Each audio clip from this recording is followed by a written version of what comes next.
Hello friends, welcome back to my channel.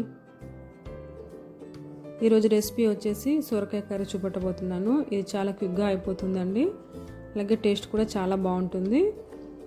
ముందుగా ఒక pressure cooker తీసుకొని అందులో కట్ చేసిన సొరకాయ ముక్కలు వేసుకోవాలి.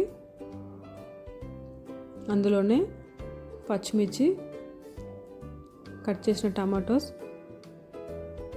కొద్దిగా చింతపండు, పావు టీ స్పూన్ పసుపు, కొద్దిగా వాటర్ వేసేసి మూత పెట్టి ఒక 4-5 విజిల్స్ వచ్చేంత వరకు కుక్ చేసుకోవాలి. సో సొరకాయ లేతగా ఉంటేనే బాగుంటుందండి. చూసారు కదా, ఇలా కుక్ అయిపోయింది. దీన్ని ఒకసారి కలుపుకొని పప్పు గుత్తి ఉంటుంది కదా, దాంతో మెత్తగా స్మాష్ చేసుకోవాలి. సో మీరు వీడియోలో చూస్తున్నట్టుగా ఈ విధంగా చేసుకోవాలి. సో మరీ మెత్తగా ఉంటే బాగోదు. సో మీరు వీడియోలో చూస్తున్నట్టుగా చేస్తే సరిపోతుంది. ఇలా చేసిన తర్వాత పక్కన పెట్టేసుకొని స్టవ్ పై ప్యాన్ పెట్టుకొని అందులో ఆయిల్ వేసి హీట్ అయిన తర్వాత ఆవాలు, జీలకర్ర, పచ్చెనగపప్పు, మినపప్పు, ఎండుమిర్చి, కొద్దిగా ఇంగువ,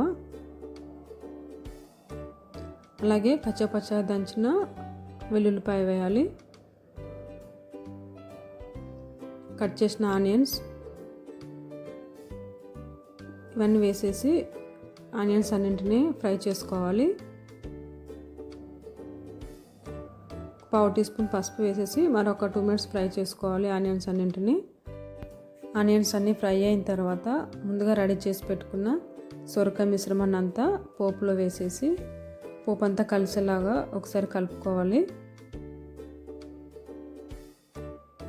నెక్స్ట్ ఇందులోకి సరిపడా సాల్ట్, కొద్దిగా ధనియాల పొడి వేసేసి మరొకసారి కలుపుకోవాలండి. అలాగే మూత పెట్టేసి ఒక 3 to 5 మినిట్స్ కుక్ చేసుకోవాలి. పోపు అంతా సొరకాయ గుజ్జుకి బాగా పడుతుంది.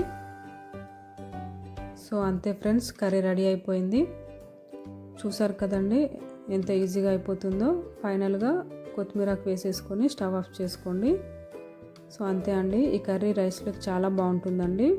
మీరు కూడా ఒకసారి ట్రై చేసి ఎలా ఉందో నాకు కామెంట్ చేయండి. So okay friends, bye.